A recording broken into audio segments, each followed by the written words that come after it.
Assalamualaikum dear viewers. Welcome to our YouTube channel. Online classes and ETA tricks. Kindly subscribe our channel and press the bell icon. अस्सलामुअलैकुम dear students, welcome to online classes and eta tricks. Dear students, आज का जो हमारा topic है वो है Wheatstone bridge. Dear students, Wheatstone bridge क्या होता है? ये एक्चुअली हमारे पास एक सर्किट होता है जिसकी थ्रू हम फाइंड करते हैं value of unknown resistance. So dear students, हम व्हीटस्टोन ब्रिज को इस तरह डिफाइन कर सकते हैं कि it is an electrical circuit which is used to find out the value of unknown resistance. तो व्हीटस्टोन ब्रिज का डिफिनीशन हमारे पास आ जाएगा, an electrical circuit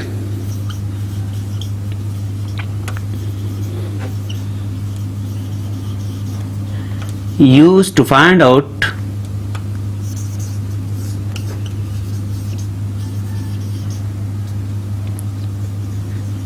the value of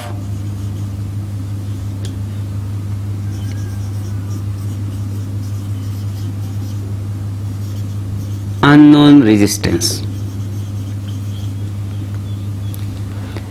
अब डियर स्टूडेंट्स, चूंकि हमारे पास इलेक्ट्रिकल सर्किट होता है तो डेफिनेटली यहाँ पे हमारे पास यूज होंगे इलेक्ट्रिकल कंपोनेंट्स। तो इसका कंस्ट्रक्शन क्या है? इसका कंस्ट्रक्शन हमारे पास ये है कि इसमें हमारे पास 4 रेजिस्टर्स होते हैं।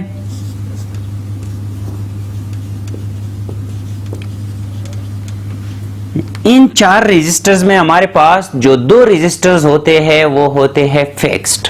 2 resistors or fixed, while one is variable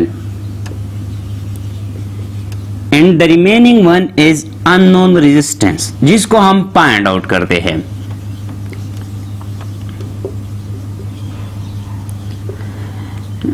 अब डियर स्टूडेंट्स, 4 रेजिस्टर्स के अलावा यहाँ पे हमारे पास इसकी कंस्ट्रक्शन में एक बैटरी होती है और एक होता है गिल्वानोमीटर।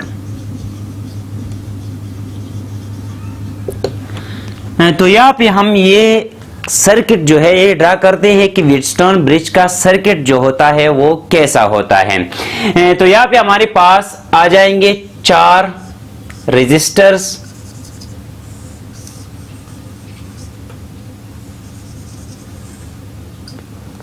out of which 2 resistors are fixed, one is variable and one is unknown resistance।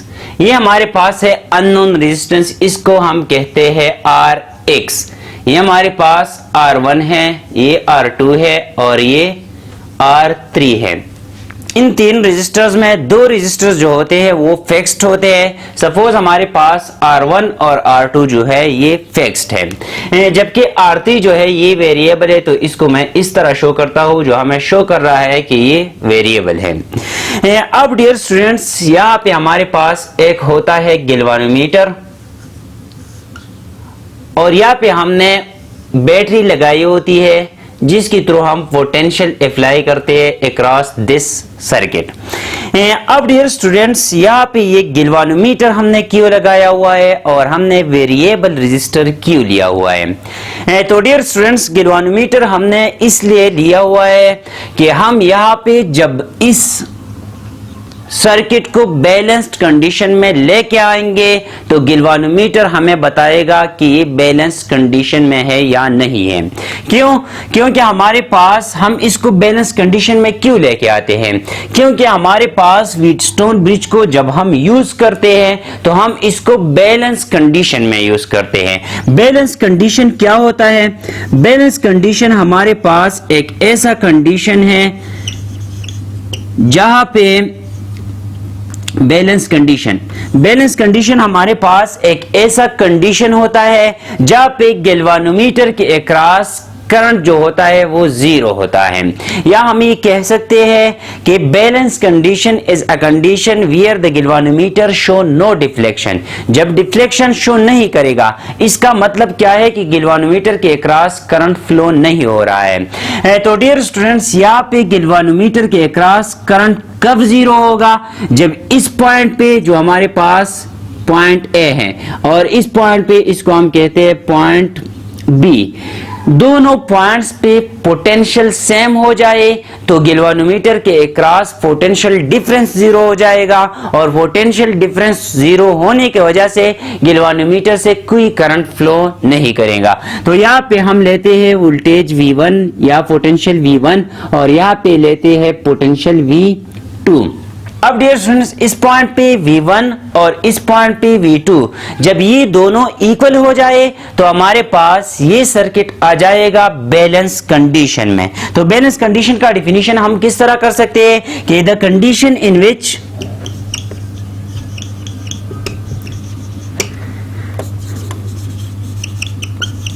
The galvanometer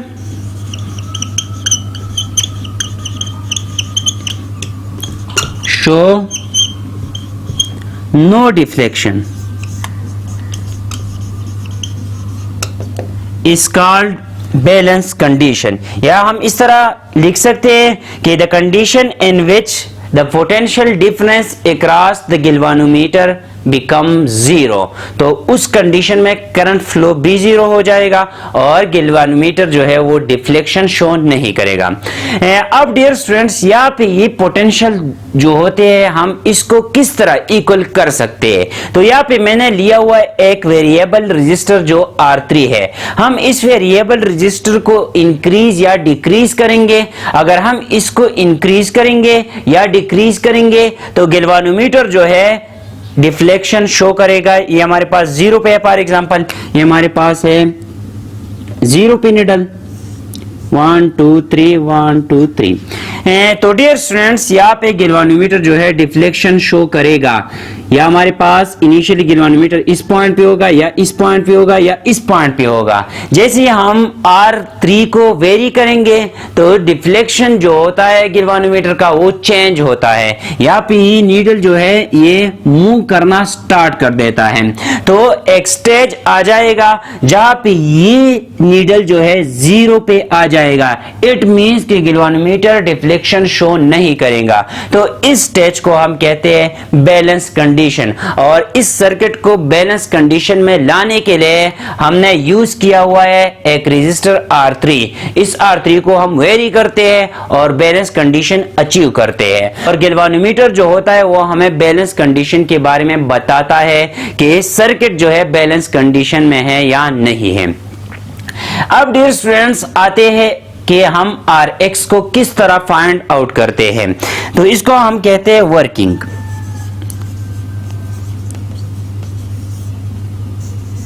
dear students, क्योंकि यहाँ पे हमारे पास बैलेंस कंडीशन है, हम सर्किट को यूज करते हैं बैलेंस कंडीशन में, तो डेफिनेटली यहाँ पे जो पोटेंशियल है और यहाँ पे जो पोटेंशियल है दोनों इक्वल होंगे।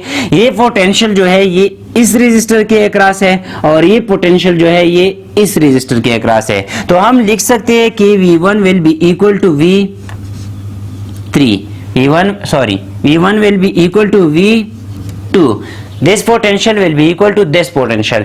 अब डियर स्टूडेंट्स, यहाँ पे अगर आप देखें कि बैलेंस कंडीशन में जो है गैल्वेनोमीटर डिफ्लेक्शन शो नहीं कर रहा तो इसको हम ओपन कर सकते हैं, क्योंकि यहाँ पे कोई करंट फ्लो नहीं कर रहा तो सर्किट को हम इस तरह ड्रा कर सकते हैं। अब डियर स्टूडेंट्स, सपोज यहाँ पे जो करंट फ्लो कर रहा है इस ब्रांच में ये हमारे पास है I1 और यहाँ पे जो करंट फ्लो कर रहा है इस ब्रांच में ये हमारे पास है I2। इस बैटरी से जब करंट स्टार्ट होगा यहाँ पे ये हमारे पास I है जो टोटल करंट है।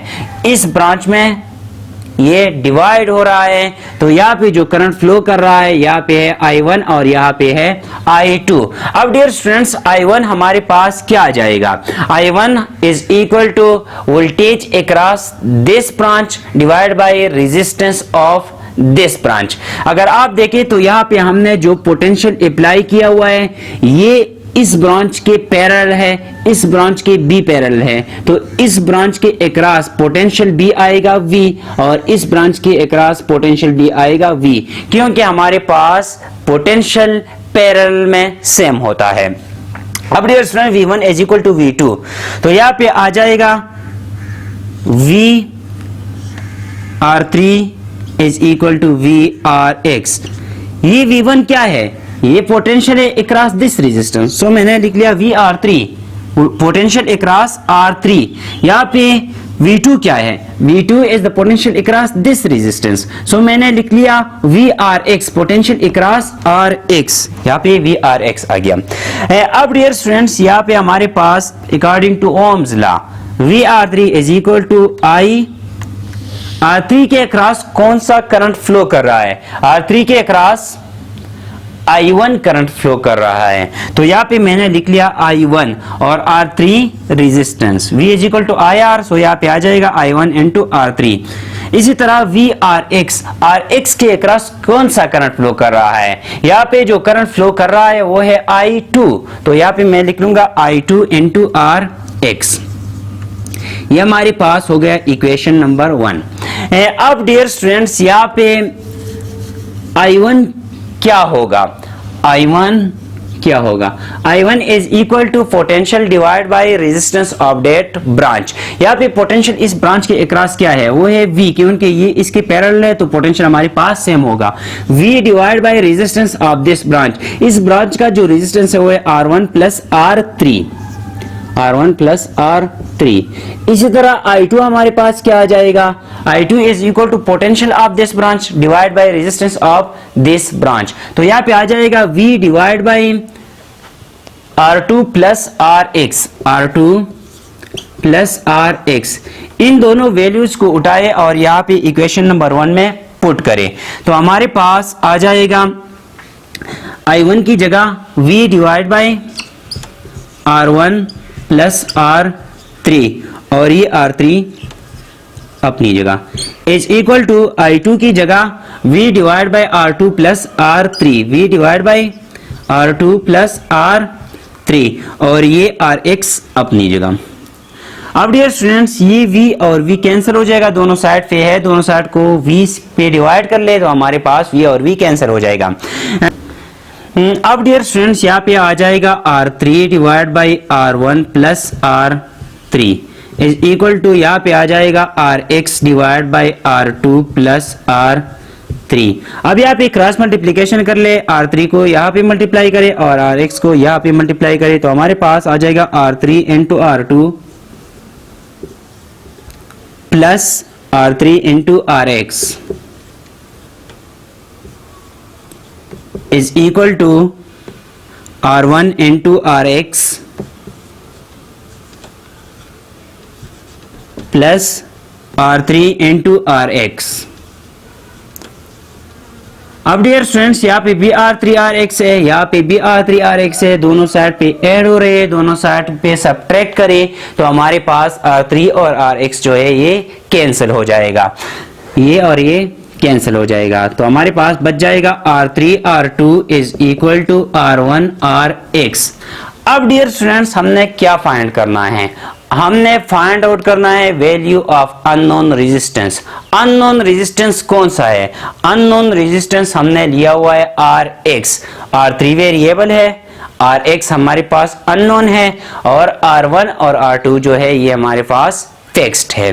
तो यहां से RX आ जाएगा, R1 यहां पे शिफ्ट करें तो R3 R2 divide by R1 हो जाएगा इज इक्वल टू RX।